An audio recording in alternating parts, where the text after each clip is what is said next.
Abra sua Bíblia comigo em Filipenses. Vamos dar continuidade à nossa série de exposições nessa carta.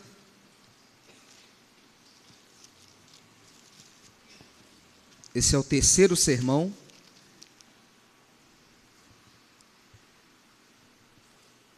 E o tema dessa série é Alegria em Cristo.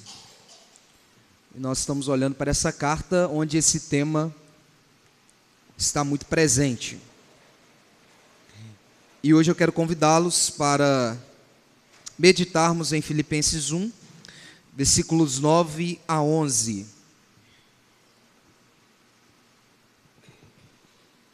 Filipenses, capítulo 1, versículo de número 9 até o versículo de número 11.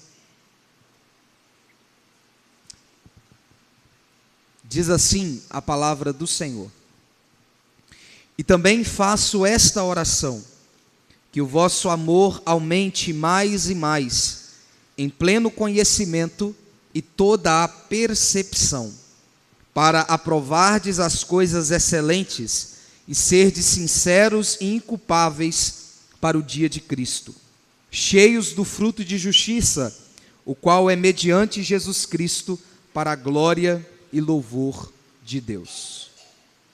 Amém. Que o Senhor fale conosco através da sua palavra. Meus irmãos, há um tema muito presente na Escritura, e esse tema é a oração. A oração, ela é uma necessidade. Eu me admiro sempre com o pedido dos discípulos, quando eles chegam diante de Jesus e diz o seguinte: olha, Senhor, ensina-nos a orar. Eles não pedem a Jesus que os ensine a operar milagres, embora Jesus tenha operado inúmeros milagres. Eles não pedem ao Senhor Jesus que os ensine a pregar, embora o Senhor Jesus tenha pregado muitas vezes. Mas eles pedem: ensina-nos a orar.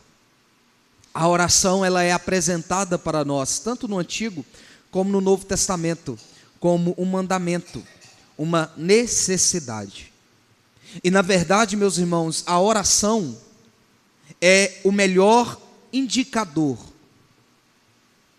quanto à nossa maturidade espiritual. E quando nós olhamos para o apóstolo Paulo, nós vemos que ele possuía uma vida de oração. Uma vida de oração. E como eu disse, a oração, ela é apresentada na Escritura como um dever para todo cristão. Jesus ensinou em Lucas 18 que os seus discípulos deveriam orar em todos os momentos e não desanimar. Paulo exortou os crentes em Roma a serem dedicados à oração. E aqui na carta aos Filipenses mesmo, lá no capítulo 4, o apóstolo diz: não andeis ansiosos de coisa alguma, antes sejam conhecidas diante do Senhor todas as coisas pela oração e súplica.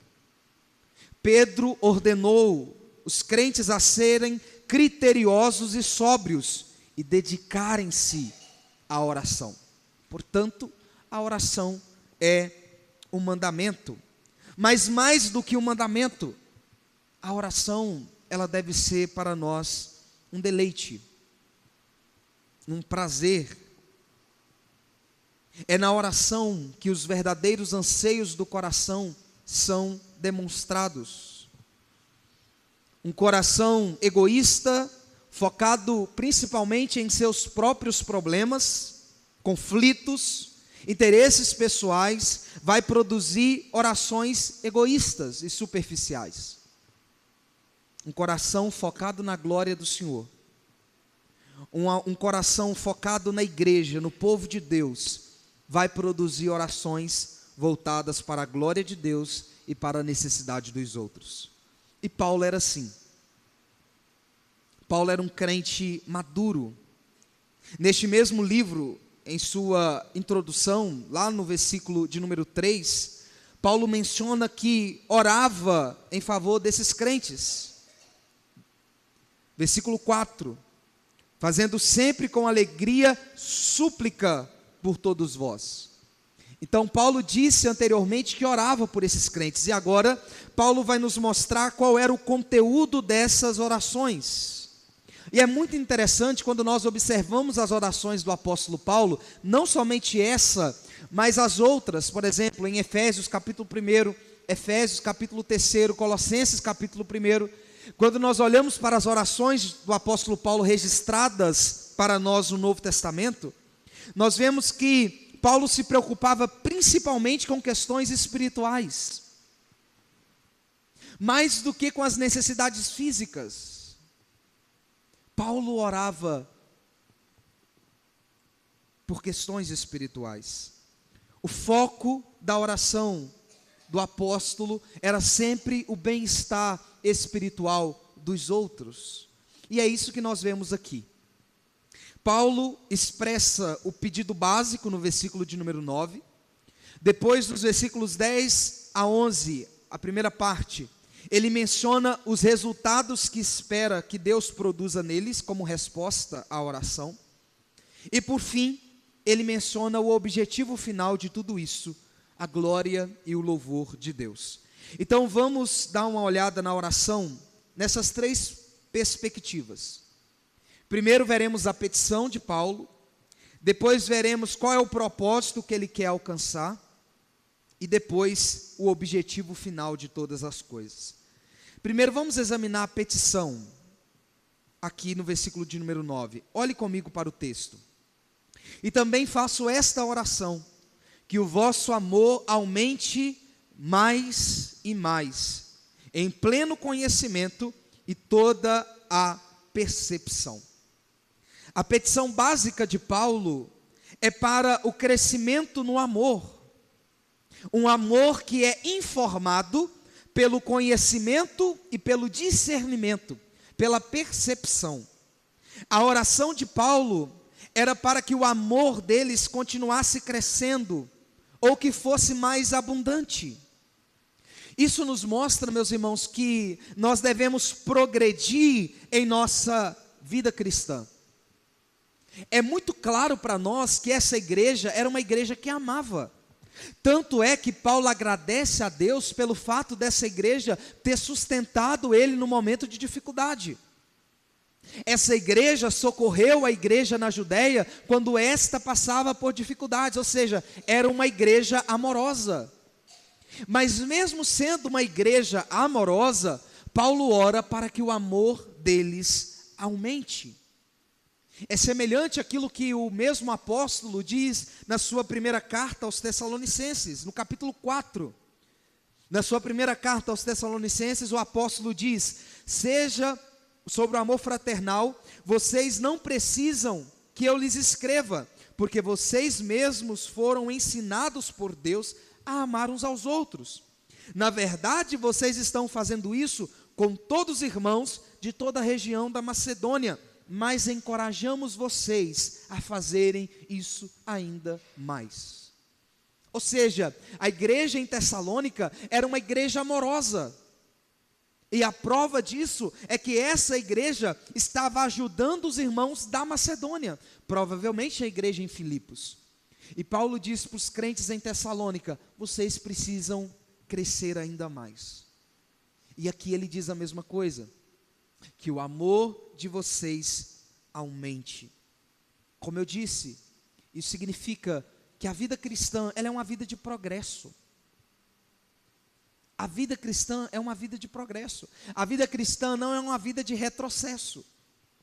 Então nós devemos olhar para trás e dizer o seguinte: não, hoje eu sou um crente mais parecido com Cristo do que era anteriormente.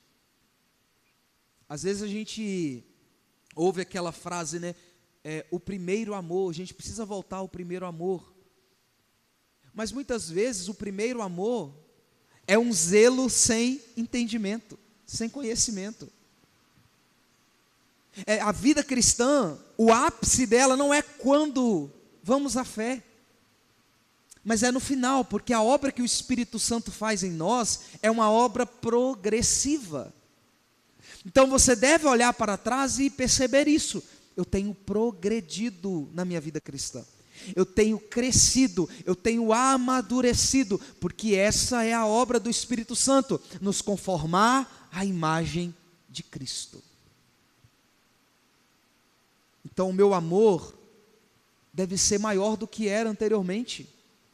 A minha confiança deve ser mais firme do que era anteriormente. A minha esperança deve ser ainda mais firme do que era anteriormente. Porque essa é a obra que o Espírito Santo faz em nós. Então Paulo ele diz, olha, vocês devem crescer no amor. Que o amor de vocês aumente mais e mais. Mas eu quero considerar algumas coisas aqui quando Paulo fala desse amor. A primeira coisa que nós precisamos nos perguntar é, qual é o objeto desse amor? Ou seja, Paulo não especifica quem receberá esse amor. Paulo não diz se é o amor deles para com Deus que deve aumentar, ou se é o amor deles de uns para os outros que deve aumentar. Mas a verdade é que as duas coisas elas caminham juntas. 1 João capítulo 5, versículo 1 diz, aquele que ama o que o gerou, que é Deus, também ama o que dele é nascido, que são a igreja, os crentes. Ou seja, aqueles que amam a Deus, consequentemente, amarão uns aos outros. Mas é o que tudo indica quando nós olhamos para o contexto da carta, que havia desavenças nessa igreja. É provável que o apóstolo esteja falando do amor de uns para com os outros. E como crentes, meus irmãos, nós somos chamados a amar uns aos outros. O amor mútuo entre nós, ele é importante para o nosso testemunho. Eu já disse isso aqui uma vez. Qual é a evidência que nós damos a este mundo de que somos crentes e discípulos de Cristo? Jesus nos responde. Em João capítulo 13, Jesus diz, nisto conhecerão todos que sois meus discípulos, se tiverdes amor uns para com os outros. Então qual é a evidência de que nós somos discípulos de Cristo? É se nós amamos. João escreve que esta é uma das maneiras pelas quais sabemos que passamos da morte para a vida, se amarmos os nossos irmãos. Como sabemos que passamos da morte para a vida? Se nós amamos uns aos outros, se nós nos dedicamos uns aos outros, se nós servimos uns aos outros, se nós carregamos os fardos uns dos outros. O amor é a evidência. E é por isso que Paulo, ele sempre fala de uma tríade, não sei se vocês já perceberam, mas Paulo sempre fala de uma tríade, fé, esperança e amor. Ele sempre fala disso. Se você abrir 1 Tessalonicenses, capítulo 1, Colossenses, capítulo 1, Paulo fala dessa tríade, fé, esperança, amor. E lá em 1 Coríntios, no capítulo 13, um texto muito conhecido, ele diz assim, olha, agora restam essas três coisas, a fé, a esperança e o amor. Desses três, porém, o maior é o amor. Por que o maior é o amor? Porque é o único que vai perdurar por toda a eternidade. Na eternidade não precisaremos de fé, porque nós veremos. A fé é o firme fundamento das coisas que se esperam e a prova das coisas que não se veem. Na eternidade, no novo céus e nova terra, na glória, nós veremos, então não precisaremos de fé. Na eternidade não precisaremos de esperança, porque a esperança estará consumada. Mas e o amor?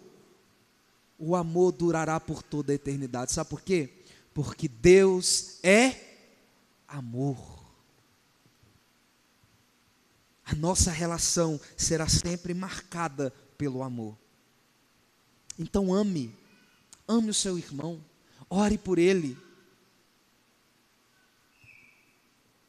Que você possa carregar o fardo dele, intercedendo por ele, ajudando, servindo. É o testemunho que nós damos. E não só a igreja, mas amar aqueles que estão lá fora também. E qual é a fonte desse amor? Nós vimos o objeto, que é primeiramente Deus e consequentemente os nossos irmãos. E qual é a fonte desse amor? De onde tiramos o poder e a força para amar as pessoas? A resposta está em Cristo. Ele é a raiz, Ele é a fonte. É por isso que Paulo, lá no final, no versículo de número 11, ele diz que tudo isso é mediante Jesus Cristo. Como nós conseguimos amar? Se estivermos unidos a Cristo. E qual é, então, a fonte desse amor é Cristo. E qual é, então, a base desse amor? Não precisamos apenas de poder para amar, mas precisamos de conhecimento e sabedoria para amar. E é interessante que Paulo diz que o vosso amor aumente mais em mais, em pleno conhecimento e toda a percepção. Então Paulo não ora apenas para que o amor deles aumente, mas para que esse amor aumentado, esse amor que cresce a cada vez mais, seja um amor pautado no conhecimento e na sabedoria, na percepção. A palavra conhecimento que Paulo usa aqui, ela é geralmente ela tem um significado de um conhecimento das coisas de Deus. Como conhecer a Deus, sua vontade, sua verdade. Então, sem o conhecimento de Deus, sem o conhecimento da verdade de Deus, não amaremos de uma forma que glorifique a Deus. É por isso que uma das necessidades que temos hoje é definir o que é amor. Porque as pessoas hoje, elas acham que amor e verdade são duas coisas distintas. Ou você ama, ou você fala a verdade. Mas o amor, ele deve ser pautado no conhecimento da verdade. O amor, ele deve ser pautado no conhecimento de Deus, no conhecimento da palavra de Deus.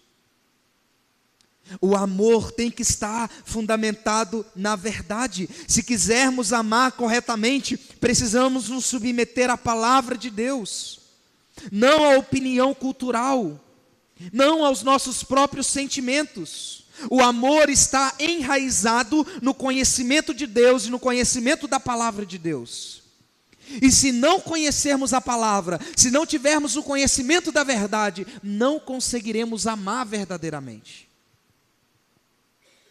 Como eu disse,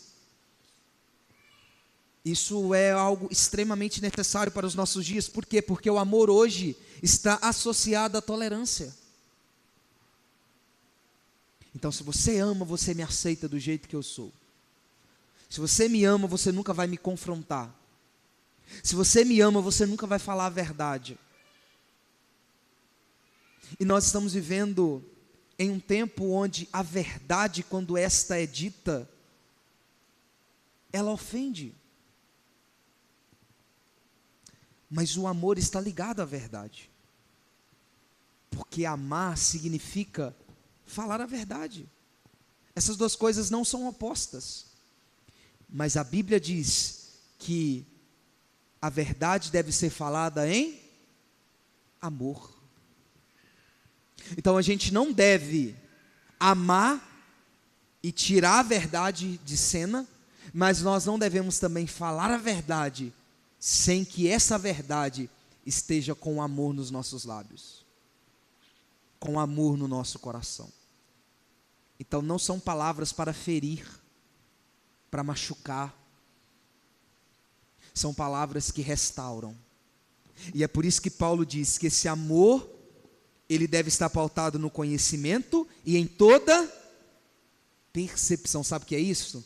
Sabedoria. O conhecimento tem a ver com o que é certo. O que é certo? O que é verdade? O que eu devo fazer? A sabedoria, percepção tem a ver com qual é a melhor forma de dizer. Qual é a melhor forma de falar? Qual é a melhor forma de se expressar? Qual é o melhor momento? Nem todo momento é ideal. Nem toda forma ela é ideal. Então por isso que nós temos que rogar a Deus: Senhor, me ensine a amar cada vez mais, mas que esse amor seja um amor pautado no conhecimento, que eu sempre falo a verdade, mas que eu saiba a ocasião adequada, o momento adequado, o tom adequado, a palavra adequada. Por isso que Provérbios diz que a palavra no seu tempo correto, ela traz cura. Agora, uma palavra no tempo errado, ela machuca, ela fere. Meus irmãos, como nós precisamos aprender a amar? Falando a verdade em amor. Que o nosso amor, e esse é o desejo do meu coração para cada um de nós aqui, que o nosso amor cresça cada vez mais, no pleno conhecimento da verdade, mas em toda a percepção. O nosso maior exemplo é quem? O Senhor Jesus Cristo. E aí eu te pergunto, Jesus deixava de falar a verdade? Jesus em algum momento, ele ocultou a verdade? Não, muitas vezes Jesus foi duro, muitas vezes Jesus confrontou diretamente os interesses do coração daquela multidão que o seguia apenas por interesse, dos fariseus, dos escribas. Mas a verdade de Jesus sempre foi transmitida por um coração que ama verdadeiramente.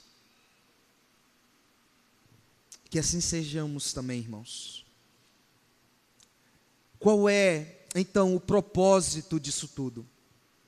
Por que é que devemos crescer no amor? E esse amor pautado no conhecimento e na percepção. Versículo 10, para provardes as coisas excelentes e serdes sinceros e inculpáveis para o dia de Cristo. 2 propósitos. Primeiro, aprovar as coisas superiores. Nós precisamos de um amor que cresce, um amor conhecedor, um amor criterioso, para que possamos escolher aquilo que é melhor nesta vida.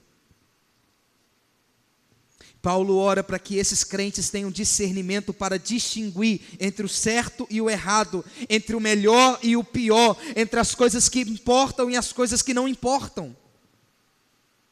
Por isso que mais à frente nessa carta o apóstolo diz: olha, pensem nas coisas que são do alto. Enchem a mente de vocês de coisas que são do alto. Tudo aquilo que é verdadeiro, tudo aquilo que é de boa fama, seja isso que ocupe o vosso pensamento. Sabe por que nós devemos crescer no amor, tanto a Deus como ao próximo? Cheio de conhecimento da palavra e de sabedoria, para que nós possamos discernir aquilo que é bom para nós e aquilo que não é.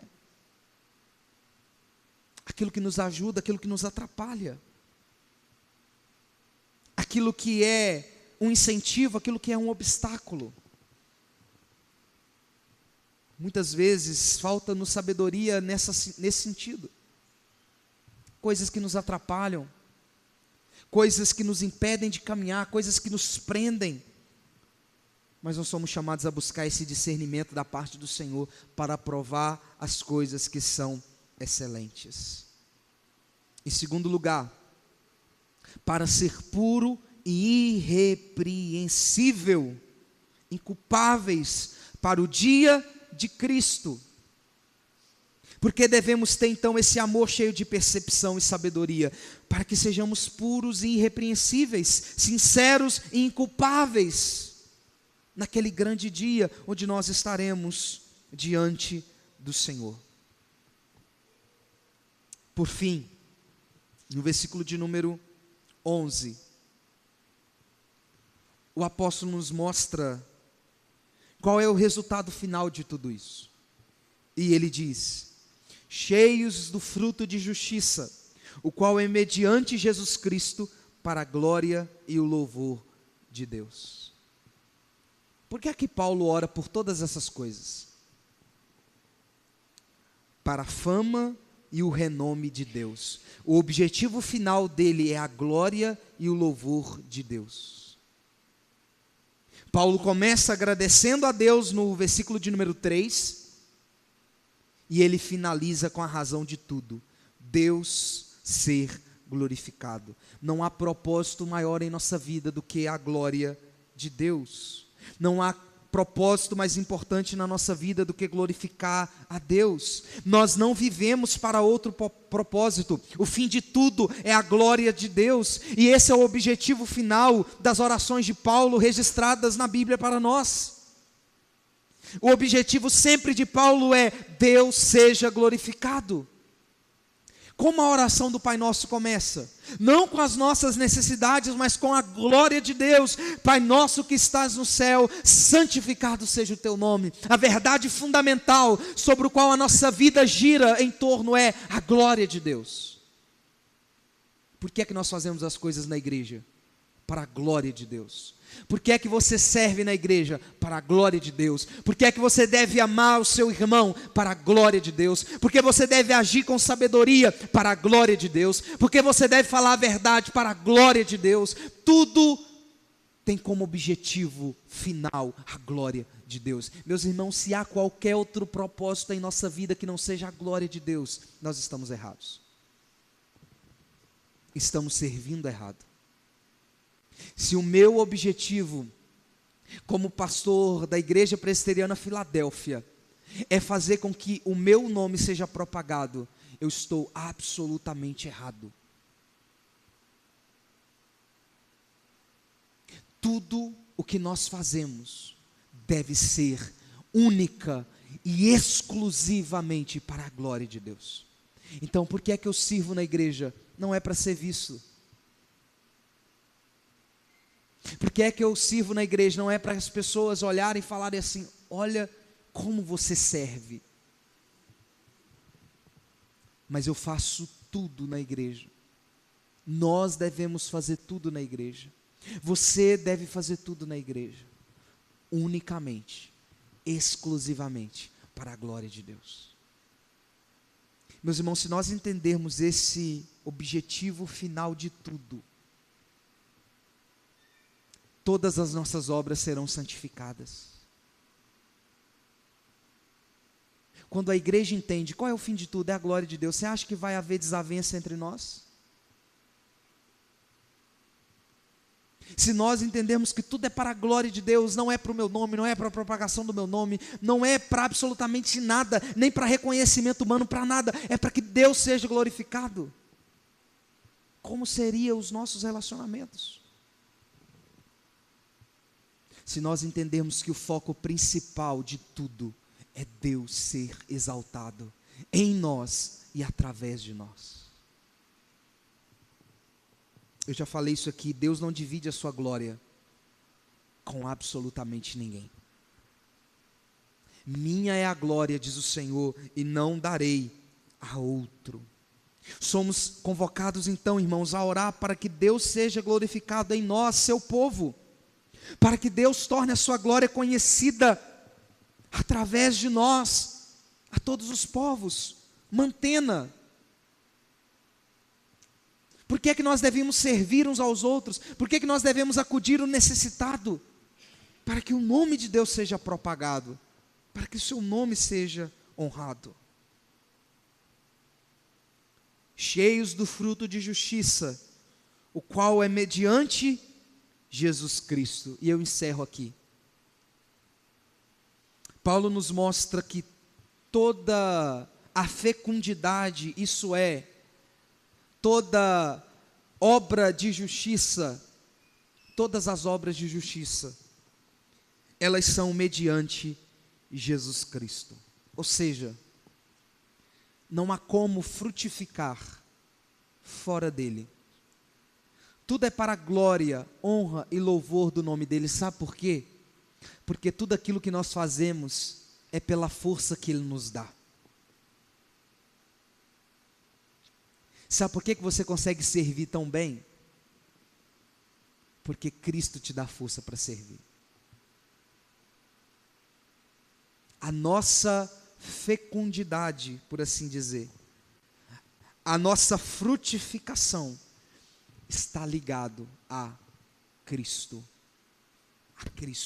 e somente a Cristo. Por isso nós precisamos dele para glorificar a Deus.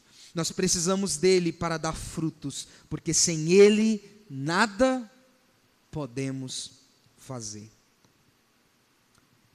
Então eu encerro com algumas aplicações para nós e para nós pensarmos. Nós temos amado uns aos outros, temos nos dedicado a servir uns aos outros. Como eu falei, o amor não é de palavras, o amor é demonstrado em ações e em atitudes. Examine o seu coração e veja, você tem crescido no amor a cada dia? Você ama mais os seus irmãos hoje do que amava antes? Ore ao Senhor para que o amor aumente cada vez mais. E assim testemunhemos a este mundo que somos realmente discípulos de Cristo. Segundo, você tem falado a verdade em amor? Você fala a verdade em amor? O seu amor tem sido pautado no conhecimento e na sabedoria? Ou às vezes você tem agido sem amor? Ou às vezes você tem agido apenas com amor e esquecido a verdade? Essas duas coisas caminham juntas. Fale a verdade e ame. Terceiro, você tem aprovado as coisas excelentes? Você tem usado o conhecimento e a sabedoria que Deus lhe deu por meio do Espírito para escolher aquilo que é mais importante? Você está buscando o conhecimento de Cristo, valorizando conhecer a Cristo acima de tudo? Você está fazendo o que é melhor na sua vida, com o seu tempo, com o seu dinheiro, com sua mente, com seus filhos? Você tem aprovado as coisas excelentes? Em último lugar, será que você tem frutificado, fazendo tudo para a glória de Deus? Qual é o seu objetivo final ao servir, ao amar? Meus irmãos, que seja sempre a honra, a glória e o louvor do nome do nosso Deus.